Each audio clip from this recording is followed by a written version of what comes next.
So hello students, hope कि सब लोग अच्छे ही होंगे। ठीक है, तो हम लोग आज क्लास नाइन्थ का नेक्स्ट टॉपिक स्टार्ट करने जा रहे हैं and the name of that topic is when the displacement is not along the direction of force. ठीक है, तो हम वर्क के बारे में पिछले क्लासेस में हम लोगों ने पढ़ा था क्या कि भाई वर्क क्या है। Suppose we are applying a force on an object, constant force on an object, and the object displaced d meter. ठीक है, तो हम अगर एक ऑब्जेक्ट पे कोई कांस्टेंट फोर्स लगा रहे हैं और वो ऑब्जेक्ट d मीटर डिस्प्लेस कर जा रहा है, तो what is the work done of this constant force. इस कांस्टेंट फोर्स का वर्क डन क्या होगा? तो वर्क डन क्या था? Force into displacement. Okay, force into displacement, W is equal to F into D and the SI unit of work done is Newton meter और joule. ठीक है, तो ये हम लोगों ने देखा था। ठीक, और हमने ये भी देखा था कि जो वर्क डन है, ठीक है, वर्क डन उसका जो वेक्टर है कि स्केलर है, तो हमने बताया था कि that is a scalar quantity. और क्यों स्केलर क्वांटिटी है? Because the dot product of two vectors gives what? Scalar. ठीक है, तो दो वेक्टर का डॉट प्रोडक्ट और क्रॉस प्रोडक्ट हम पहले सिलेबस खत्म कर लेंगे, फिर पढ़ाएंगे क्योंकि ये 11th का टॉपिक है।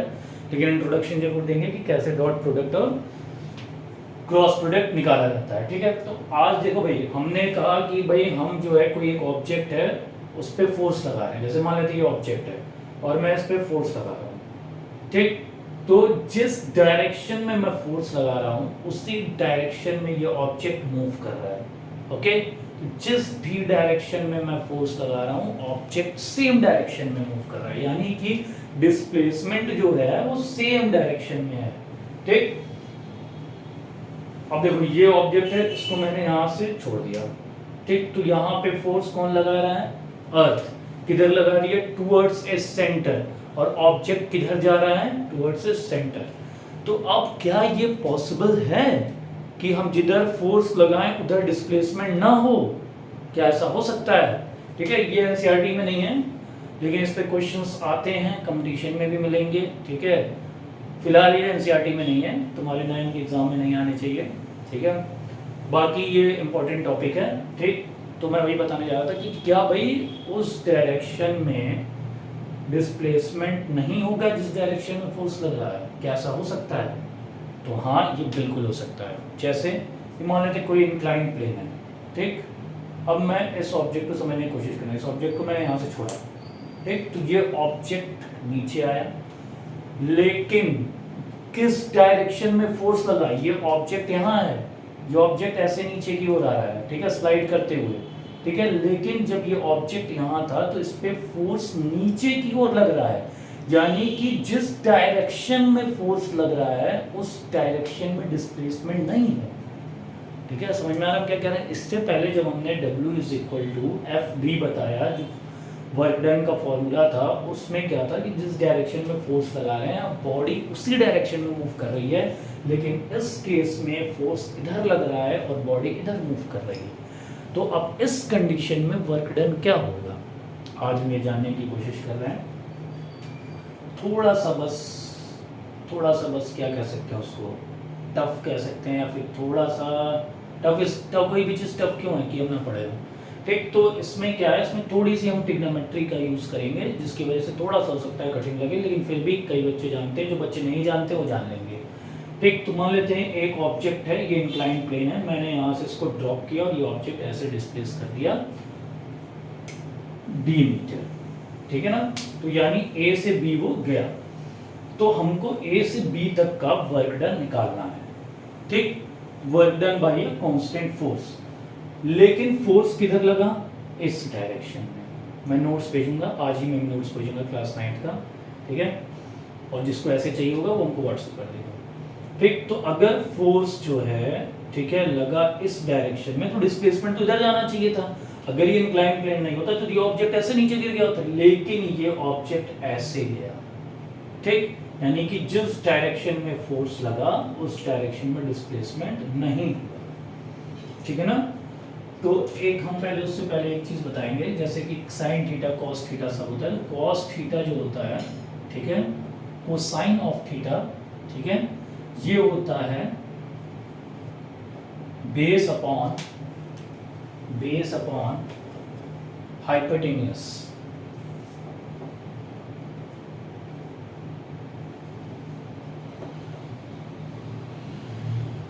ठीक है, तो मान लेते हैं अगर ये एक ट्राइंगल है, ठीक है, ये एक राइट एंगल ट्राइंगल है।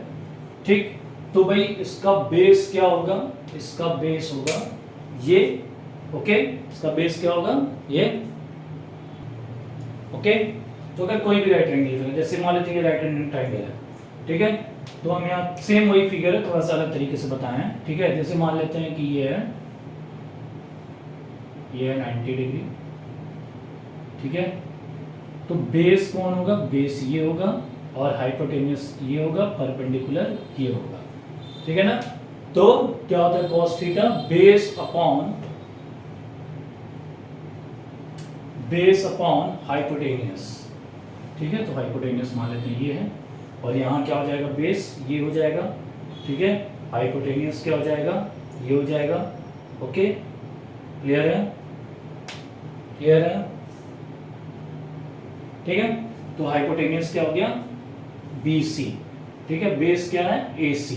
और इसमें अगर देखें तो देखो C कहां पे है, 90 डिग्री पे, यानी कि ये जो है 90 डिग्री पे है। ठीक है, और ये जो एंगल है ये थीटा है। ठीक है, ये थीटा एंगल है, ये A पे है, तो ABC सेम वही डायग्राम है। जिसको भी कंफ्यूजन हुआ एक बार और मैं बता दूंगा, देखो अभी बताता हूँ। ठीक, तो देखो ये फिगर तीनों सेम है। ठीक, यहाँ पे C 90 डिग्री है, यहाँ C 90 डिग्री है, यहाँ C 90 डिग्री है। क्लियर। ठीक, यहाँ एंगल A थीटा है, यहाँ एंगल A थीटा है, यहाँ एंगल A थीटा है। ओके, एंड B, तो दो एंगल पता चल गया, तो तीसरा वो सेम ही होगा। ओके, मैथ्स में पढ़े होगे, वो भी हम बता देंगे, नो प्रॉब्लम। ठीक, तो क्लियर है। तो भाई अगर हम इस वाले फिगर में, मेन यही है, ये बस मैं समझाने के लिए दोनों फिगर बनाया हूँ। ठीक है, तो अगर इस फिगर को मैं देख रहा हूँ तो cos थीटा अगर मैं लेता हूँ, ठीक है, तो बेस क्या हो जाएगा हमारा, AC अपॉन हाइपोटेन्यूस, किसी को भी ले लो, तीनों में सेम आएगा। ठीक है, तो बेस हमारा क्या हो गया, AC, और हाइपोटेन्यूस क्या हो गया हमारा, AB। यहाँ क्या हो गया, AB। ठीक, ये हो गया भाई। ठीक, तो cos थीटा क्या हो गया हमारा, AC अपॉन AB। तो यहां से हमको मिल गया क्या, AC is equal to AB cos theta. मान लेते हैं क्वेश्चन नंबर 1। ठीक, अब ये तो मैथमेटिक्स था, आते हैं फिर से फिजिक्स में। ठीक, अब वर्क डन, जहां से यहां तक जाने में वर्क डन हमको निकालना है। अगर मान लेते हैं कि ये स्लाइडिंग सरफेस नहीं था होता तो हमारा वर्क डन क्या होता। अच्छा, हम एक ऑब्जेक्ट को ऊपर से ड्रॉप कर रहे हैं तो उस पर कितना फोर्स लग रहा है, mg, उसके वेट के बराबर। हम बताया था किसी भी ऑब्जेक्ट का वेट क्या होता है, जिस फोर्स से उस ऑब्जेक्ट को अर्थ अपनी ओर खींचता है, अपने सेंटर की ओर खींचता है। ठीक, तो अगर जो है ये इंक्लाइंड प्लेन नहीं होता तो वर्क डन क्या होता भाई, वर्क डन होता F इंटू डी, और F क्या होता, इस डायरेक्शन बता रहा है, अभी ये स्लाइडिंग नहीं कर रहा, मान लेते हैं कि जिस डायरेक्शन में अगर ये फोर्स लग रहा है उसी डायरेक्शन में मोशन है, तो mg इंटू डिस्प्लेसमेंट कितना होता बच्चों, AC, यही होता। तो W is equal to mg AC। ठीक, लेकिन ऐसा हुआ नहीं, डिस्प्लेसमेंट किधर हुआ, इस डायरेक्शन में हुआ। ठीक, तो W is equal to F, सीधे लिखते हैं mg AC की जगह हम क्या लिख सकते हैं, AB cos theta, AB cos theta. तो भाई ये क्या हो गया, mg इंटू AB क्या है भाई, AB क्या है, D cos थीटा। यानी कि इस डायरेक्शन में वर्क डन क्या हो गया, W is equal to mg क्या है, force into displacement into cos theta. यानी कि work done when the displacement is not along the direction of force, ये कंपोनेंट का कॉन्सेप्ट है, ठीक है। तो ये वर्क डन तब है जब फोर्स के डायरेक्शन में डिस्प्लेसमेंट नहीं हो रहा है, तब वर्क डन क्या है भाई, एफ डी कॉस थीटा, ठीक है ना। Then work done is F D cos theta. जहां तक किसी को दिक्कत, ये तब है जब वर्क डन नहीं, जब फोर्स लग रहा है किसी ऑब्जेक्ट पे और डिस्प्लेसमेंट सेम डायरेक्शन में नहीं, ठीक है। तो भाई डिस्प्लेसमेंट तब उस कंडीशन में हम वर्क डन कैसे निकालेंगे, इस फॉर्मूले से निकालेंगे, W is equal to F D cos theta. और ये कैसे आया, मैक्सिमम बुक में ये फॉर्मूला लिखा हुआ है, कोई भी साइड बुक उठा लोगे लिखा हुआ है, लेकिन ये कहां से आया किसी बुक में नहीं है, ठीक है। मैं बता दिया ये कहां से आ रहा है, क्यों नहीं है, क्योंकि भाई ये थोड़ा सा 10th का टॉपिक है, ये कॉस थीटा ट्रिग्नोमेट्री 10 में पढ़ेंगे। अब आते हैं इसको जस्टिफाई करते हैं कि कैसे ये वैलिड है, ठीक है। तो अब हम आगे बढ़ रहे हैं, ठीक है। ये कॉस की वैल्यूज है जिसकी बस जरूरत अभी तुमको क्लास 9 में पड़ेगी। कॉस 0 की वैल्यू होती है 1, कॉस 30 की वैल्यू होती है √3/2, कॉस 45 डिग्री की वैल्यू होती है 1/√2, cos 60 1/2 and cos 90 0 and cos 180 -1, ठीक है ना। अब हम देखते हैं अपने इस फॉर्मूले को जस्टिफाई करते हैं। हम बताए थे कि वर्क डन पॉजिटिव भी हो सकता है, वर्क डन निगेटिव भी हो सकता है और वर्क डन 0 भी हो सकता है।